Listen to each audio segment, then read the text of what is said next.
प्रिय साथियों, नमस्कार, आदाब, गुड इवनिंग। हमारे YouTube चैनल सीपी राय विश्वास पर आप सभी का स्वागत है। साथियों, आज हम मुख्य रूप से गुरु, मार्गदर्शक, प्रेरक लोगों के संदर्भ में बात करेंगे। शुरुआत आदर्शात्मक एवं प्रेरक व्यक्तित्व श्री पीवी नरसिंह राव जी के जीवन से जुड़े हुए घटनाक्रम से करते हैं, जो कि हम सभी के जीवन में, चाहे वह शिक्षा मंत्री के रूप में हो, मानव संसाधन विकास मंत्री के रूप में हो, एक कुशल लॉयर के रूप में हो, चाहे एक कुशल लीडर के रूप में हो, चाहे पूर्व प्रधानमंत्री, ऐसे अनेक पदों को उन्होंने इतनी बेहतरीन तरीके से सुशोभित किया और उसके किए गए कार्यों के माध्यम से हम सभी को इतने ज़्यादा प्रेरित किया कि उनका मार्गदर्शन या उनकी प्रेरणाएं हम सभी के जीवन में प्रत्येक कदम आगे बढ़ाने के लिए काफ़ी कुछ सिखाती रहती हैं। साथियों, अगर देखा जाए तो जिस तरह से एक व्यक्ति अनेक उदाहरण पेश करते नज़र आ रहा है, वह जैसे जैसे परिस्थितियां मिलती गई, जैसे जैसे जिम्मेदारियां मिलती गई, वह हर रूप में हम सभी को कुछ न कुछ सीख देता नज़र आया।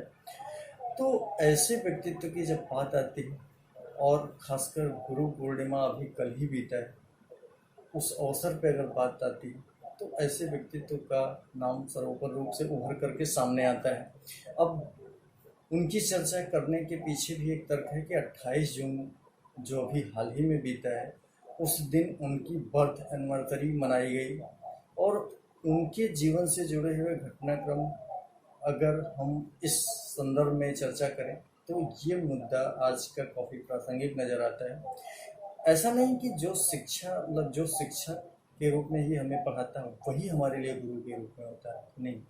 गुरु के रूप में हर वो व्यक्ति, हर वो संस्था, हर वो कहते हैं कि कोई भी विषय हो सकती है जो हमें सीख प्रदान करती है और एक प्रेरणा प्रदान करती है, एक मार्गदर्शन का काम करती है, वो हम सभी के जीवन में गुरु की भूमिका का निर्वहन करते नजर आती है।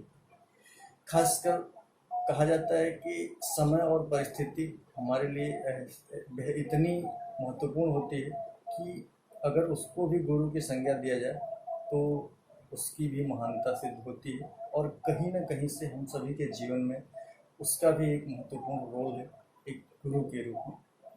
अगर हम अपनी बात को आगे बढ़ें तो आप देख सकते हैं कि जिस तरह से पीवी नरसिंह राव ने अनेक परिस्थितियों का सामना करते हुए, अनेक तरीके की जिम्मेदारियों का निर्वहन करते हुए एक नए नए चीज़ों को हम सभी के बीच में प्रस्तुत किया, वो हम सभी के जीवन में हमेशा प्रेरणा का ही काम करती रहेंगे। खासकर अगर बात की जाए तो जिस तरह से उन्होंने प्रमुख पदों का या प्रमुख दायित्वों का निर्वहन किया, उसको संभालने की एक महत्वपूर्ण उदाहरण पेश किया। वो चाहे अंतर्राष्ट्रीय स्तर पर हो, चाहे राष्ट्रीय स्तर पर हो, अनेक प्रत्येक कोई भी कार्य किया, उसके संदर्भ में अपना लोहा मनवाया। उस संदर्भ में भी भाग्य ने उनका बखूबी साथ दिया और उसकी वजह से वो हमेशा सफलता के शिखर पे पहुंचने में कामयाब रहे। चाहे जिस भी क्षेत्र में उन्होंने काम किया, अपने कार्य की प्रसिद्धि, अपने नाम का डंका बजाते नजर आए। अगर आप देखें कि किस तरह से भारत की आर्थिक स्थिति में उन्होंने इतना महत्वपूर्ण सुधार किया, खासकर एलपीजी की प्रक्रिया को बढ़ावा देकर के, जिसको कहते हैं उदारीकरण, निजीकरण और वैश्वीकरण, उस प्रक्रिया में तो कहा जाता है कि उनको भारत के आर्थिक विकास का जनक तक की संज्ञा दी जाने लगी। और ये सारी चीज़ें कहीं न कहीं से हम सभी के जीवन में एक प्रेरणा का ही तो कार्य करती हैं, एक गुरु की ही भूमिका निभाती नजर आती हैं। उनका प्रत्येक कार्य हम सभी के लिए एक सीख ही तो प्रदान करता है, तो कहीं न कहीं से वो गुरु के ही रूप में नजर आते हैं। और अगर बात करेंगे उनके ज्ञान की क्षमता की, तो मतलब कई भाषाओं के जानकार थे और उस ज्ञान के माध्यम से उन्होंने जो चीज़ों करने की कोशिश की, उनमें सारी चीज़ों में उस ज्ञान की महत्वपूर्ण भूमिका थी और उन्हें अपने शिक्षा के माध्यम से, अपने गुरुओं के माध्यम से ये ज्ञान प्राप्त हुआ होगा। और उनके अनुभव, उनके कार्य हम सभी के जीवन में एक बेहतरीन उदाहरण पेश करते नज़र आ रहे हैं। क्योंकि जब कोई व्यक्ति मतलब गंभीर रूप से शिक्षा प्राप्त करता है, उसका प्रयोग करके दिखलाता है और उसका बेहतरीन परिणाम हम सबके सामने आता है, तो हम सब भी उसकी कृतियों को अपनाने के लिए एक मतलब अभिभूत होते हैं और उसको अपनाने की कोशिश करते हैं। ऐसा इसलिए कि उसने करके दिखाया है, उसकी प्रामाणिकता को सिद्ध किया है। और एक कुशल लॉयर के रूप में भी देखा जाए तो उन्होंने बखूबी अपनी जिम्मेदारियों का निर्वहन किया और किसी भी तरीके से किसी भी समस्या का सामना करने में, उसका समाधान करने में उन्होंने बखूबी उसका बेहतरीन उदाहरण भी पेश किया। किसी परिस्थिति में किस तरह से इंसान को समन्वय बना करके आगे बढ़ना है, क्या डिसीजन लेना है और किस तरह से अपनी चीज़ों को सही साबित करना है, इन सारी चीज़ों की सीख पीवी नरसिम्हा राव जी के कार्यों में हमें दिखती है। अब अगर कहा जाए कि ऐसे प्रेरणादायी व्यक्तित्व के अनुभवों और कार्यों की बात की जाए तो उससे हम सबको सबक मिलती है और एक अच्छी सीख मिलती है, जो कि अगर कहा जाए कि काबिलियत से व्यक्तित्व तो बनता है, लेकिन उस व्यक्तित्व को बनाने के पीछे या बनाने वाले में किस तरह का समन्वय है, किस तरह का सामंजस्य है, कितनी परिस्थितियों से लड़ने की क्षमता है, समय की चाल को समझने की क्षमता है, ये उस व्यक्ति के व्यक्तित्व पर निर्भर करता है। और ये व्यक्तित्व पीवी नरसिम्हा राव के जीवन में दिखता नजर आता है। और उन्होंने कहा जाता है कि इनके जीवन में प्रत्येक घटनाक्रम, चाहे वो जैसा भी रहा हो, कभी उनको विचलित नहीं कर पाया। यही वजह रही कि हम सभी के जीवन में इतने उतार चढ़ाव के बाद भी उनका उदाहरण हमेशा निरंतर एक प्रेरणा का कार्य करता है। तो ये घटनाक्रम हम सभी के लिए आज अभी हाल ही में जो उनका जीवन की एक तरीके से कहें कि जिस तरह से उनके जीवन की प्रक्रिया आगे बढ़ी और अभी 28 जून को जो उनकी बर्थ एनिवर्सरी मनाई गई, उन सारे घटनाक्रम को और गुरु पूर्णिमा के उपलक्ष्य को देखते हुए मुझे लगा कि इनकी घटनाक्रम से अगर रिलेट करें तो काफ़ी कुछ सीखा जा सकता है और लोगों को एक मैसेज भी दिया जा सकता है। तो मेरा मुख्य उद्देश्य यही था। अगर अगर हम देखें कि मतलब मानते तो लोग हैं कि शिक्षक ही गुरु होता है, लेकिन ऐसा नहीं। मतलब ये सबका अपना अपना नज़रिया है।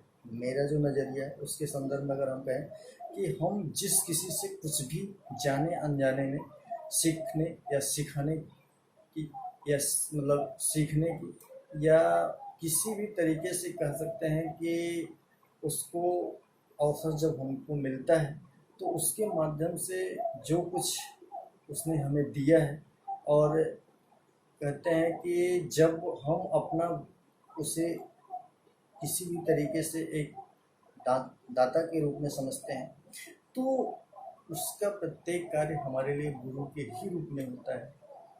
और ऐसा नहीं है कि किसी भी परिस्थिति में देखा जाए कि गुरु जो सीख देता है उसका हमारे जीवन में क्या महत्वपूर्ण स्थान है, ये सारी चीज़ों को जब आप व्यवहारिक रूप में समझेंगे तब आप उसका महत्व समझ पाएंगे। खासकर कहते हैं कि ज्ञान दान और ज्ञान यज्ञ जो होती है उसमें महान एवं सर्वश्रेष्ठ माना जाता है, इसलिए कि इसका लाभ हमें जिस किसी के माध्यम से मिलता है, जो भी इसमें भूमिका निभाता है, उसके संदर्भ में अगर कहा जाए कि हमें आभार प्रकट करने में कोई संकोच नहीं होना चाहिए, क्योंकि उसकी भूमिका या उसकी उपस्थिति की वजह से वो माध्यम बना कहीं न कहीं से हम हमारे और उस ज्ञान रूपी यज्ञ या उस ज्ञान रूपी दान को ग्रहण करने के संदर्भ में। इसलिए हमें आभार प्रकट करने में कभी हिचकिचाहट नहीं करना चाहिए। इसलिए मैं आप सभी के सामने आभार प्रकट करता हूँ उन तमाम ऐसे लोगों का जो कि हमारी ज़िंदगी में जाने अनजाने में एक गुरु की भूमिका का निर्वहन किए। गुरु ज्ञान सिखाता है कि हमारी सबसे बड़ी प्रतिष्ठा कभी न गिरने में नहीं, बल्कि गिरने पर भी हर बार उठकर खड़े होने और आगे बढ़ने में ही है। कि our greatest glory is not in never failing but in rising every time we fall। मतलब इसके संदर्भ में अगर देखा जाए तो सबसे बेहतरीन उदाहरण आप समझ सकते हैं कि थॉमस अल्वा एडिसन नाम के जो वैज्ञानिक थे, जिन्होंने बल्ब का आविष्कार कर पूरी दुनिया को ज्ञान के प्रकाश से और उसके साथ साथ विद्युत बल्ब के प्रकाश से प्रकाशित किया, वो हम सभी के लिए हमेशा मार्गदर्शन का कार्य करता रहेगा। उनके बारे में कहा जाता है the inventor who kept his promise, आविष्कारक जो अपने वादों पे खरा उतरा, अपने वादों के संदर्भ में खोज किया। ऐसे महान लोग भी इस धरती पे जन्म लिए थे। गुरु ज्ञान हमें जीवन संग्राम में शून्य से शिखर तक एवं पूर्णता की प्राप्ति तक ले जाने में महत्वपूर्ण भूमिका निभाता है। जीवन के प्रत्येक रहस्य व चुनौतियों का समाधान करने में और उसको उद्देश्यपूर्ण जीवन देने में भी एक महत्वपूर्ण कड़ी के रूप में उभर करके सामने आता है। कहा जाता है कि हमारे दिशाहीन जीवन, लक्ष्यहीन जीवन को दिशा देने का काम, एक उद्देश्यपूर्ण जीवन बनाने का काम, ये गुरु से ही हमें सीख में मिलता है कि हम किस तरह से अपने जीवन को आगे बढ़ाएं। और इन सारी कड़ियों में अगर देखा जाए कि आज जो भी गुरु के ज्ञान और आशीर्वाद, प्रेरणा आदि हम सबको मिलती है, वो हमारे लिए एक कवच का काम करती है, एक प्रेरणा का काम करती है। उनका प्रत्येक ज्ञान, ऐसा हम सभी का मानना है। और किसी भी परिस्थिति में इंसान को जब आशीर्वाद गुरुओं का प्राप्त होता है, उनकी कृपा, उनकी छत्र छाया प्राप्त होती है, तो वो हर परिस्थिति, हर चुनौती का सामना करने में सफल नजर आता है। और अगर हम अपने प्रमुख गुरुओं की बात करें, खासकर प्राथमिक शिक्षा श्री केदारनाथ सिंह, माध्यमिक शिक्षा श्री सुरेंद्र नाथ यादव, और उसके बाद हम इंटरमीडिएट की शिक्षा की बात करें तो श्री सिद्दीकी जी, और ग्रेजुएशन की बात करें तो श्रीमती रजनी तिवारी जी, और हम उसके साथ साथ आगे बढ़ते हैं तो अगर एकेडमिक के बाद हम जब कॉम्पिटेटिव क्षेत्र में आते हैं शिक्षा के, तो उस दौरान श्री रामलाल ओझा जी, श्री के.डी. सिंह जी, और उसके बाद जैसे जैसे हम आगे बढ़ते हैं शिक्षा के दौर में, बीएड करने के दौरान श्री विनय कुमार राय जी, उसके अलावा हमें कॉम्पिटेटिव एग्ज़ाम में सिविल सेवा की तैयारी के दौरान और ज्यूडिशरी के संदर्भ में श्री रजनीश राज जी और विकास देवी कीर्ति जी। ऐसे ही जब हम आगे बढ़ते हैं अपने कानून के क्षेत्र में, तो श्री मुरारी तिवारी जी, श्री अभय कुमार सिंह जी, ऐसे महान लोग, श्री कुसुम जी, श्री गौरव जी, ऐसे बहुत सारे लोग थे जो कि हमारे जीवन में एक मार्गदर्शक के रूप में, एक प्रेरक के रूप में, गुरु के रूप में महत्वपूर्ण भूमिका निभाई। और उनकी बहुत बड़ी कृपा थी, उनका बहुत बड़ा योगदान था कि हम जो भी हैं, जैसे भी हैं, आप सभी के बीच में एक अच्छा इंसान बनने की कोशिश कर रहे हैं। ये हमारी निरंतर कोशिश है।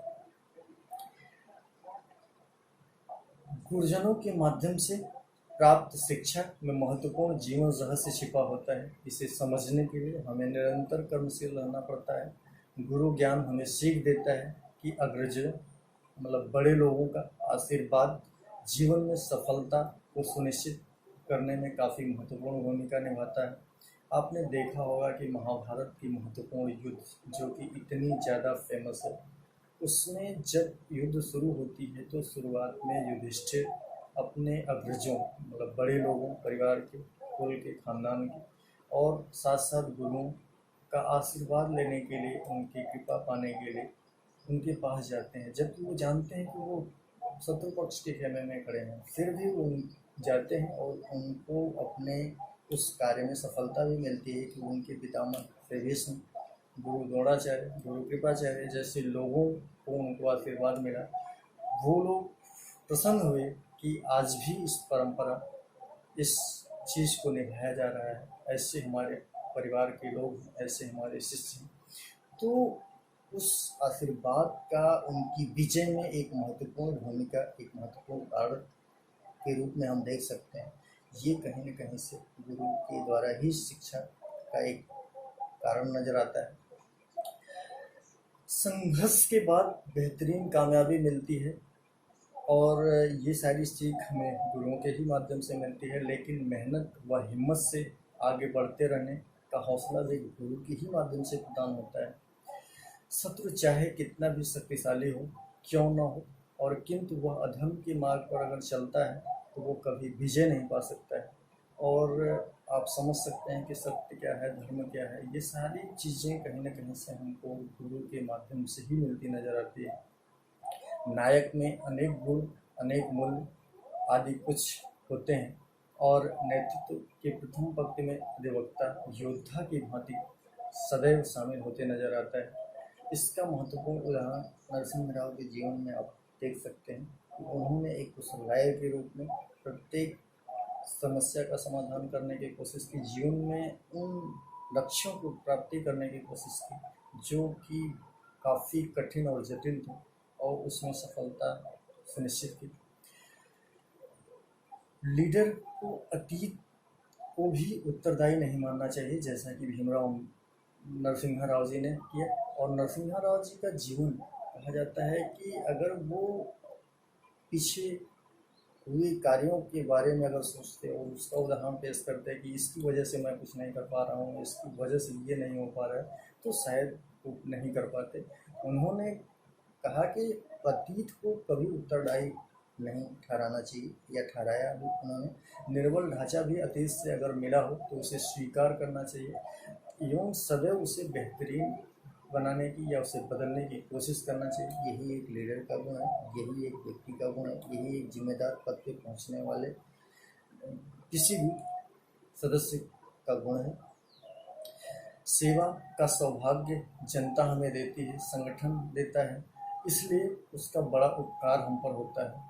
और सेवा के सूर्य को कभी ग्रहण न लगे, इसका सदैव हमेशा ध्यान रखना हम सब के लिए, खासकर किसी पद पर बैठे हुए व्यक्ति के लिए महत्वपूर्ण होता है। ऐसा पीवी नरसिंह राव जी का मानना था और उन्होंने ऐसा किया भी। किसी भी समस्या को अवसर में बदलकर साधन, सामर्थ्य, टैलेंट, कौशल आदि के माध्यम से आत्मनिर्भर बनाना हो या फिर सफलता सुनिश्चित करनी हो, ये नरसिंह राव के जीवन में बेहतरीन नजर आता है। लोगों से संवाद का उद्देश्य भविष्य की शिक्षा, स्वास्थ्य, न्याय, लीडरशिप आदि की व्यवस्था पर रचनात्मक विचार करना चाहिए। एक व्यक्तित्व को, एक अच्छे लीडर को, एक अच्छे समाज सेवक को नई चुनौतियां कहीं भी से प्रारंभ हो सकती हैं। जो खुद को साबित करता है वह सफलता की ऊंचाइयों पर पहुंचता है। बस हौसला व जज्बा बनाए रखना चाहिए। इंसान कितनी भी विपरीत परिस्थिति हो, कैसी भी समय हो, उसमें समझौता करके, सामंजस्य बैठा करके अगर आगे बढ़ता है तो निश्चित ही समस्याओं का सामना कर पाता है और बेहतरीन उदाहरण प्रस्तुत कर पाता है।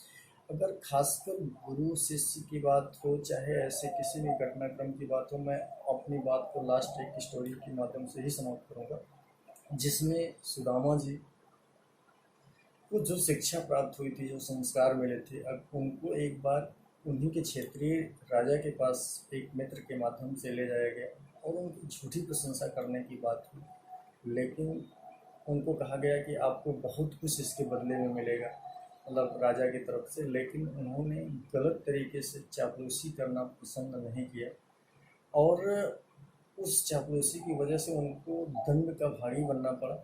लेकिन फिर भी वो विचलित नहीं हुए, वो गए और उस उनके प्रत्येक कार्य जब वो करते गए बिना विचलित हुए आगे बढ़ते गए।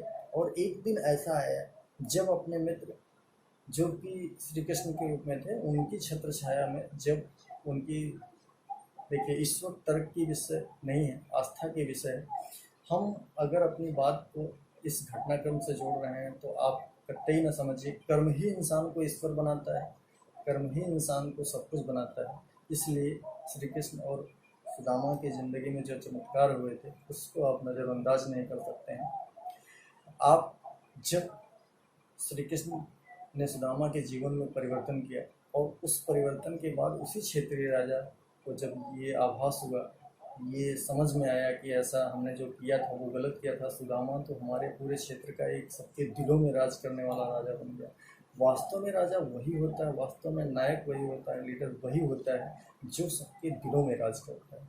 जैसा सुदामा ने प्रस्तुत किया था उदाहरण के रूप में, वो राजा फिर दोबारा उनके पास आया और उसके बाद एक मैसेज दिया कि हमें गलत नहीं करना चाहिए, हमने गलत किया उसके लिए हम शर्मिंदगी अपनी मतलब राजमुकुट उतार करके सुदामा के चरणों में रख दिया। लेकिन सुदामा लोभी नहीं थे सत्ता के, उन्होंने राजमुकुट पुनः वापस पहनाया और कहा कि नहीं राजन, आपको ये शोभा देता है, आप ही पहने, आप अपने गलती का पश्चाताप किए, यही आपका बहुत बड़ा दंड है।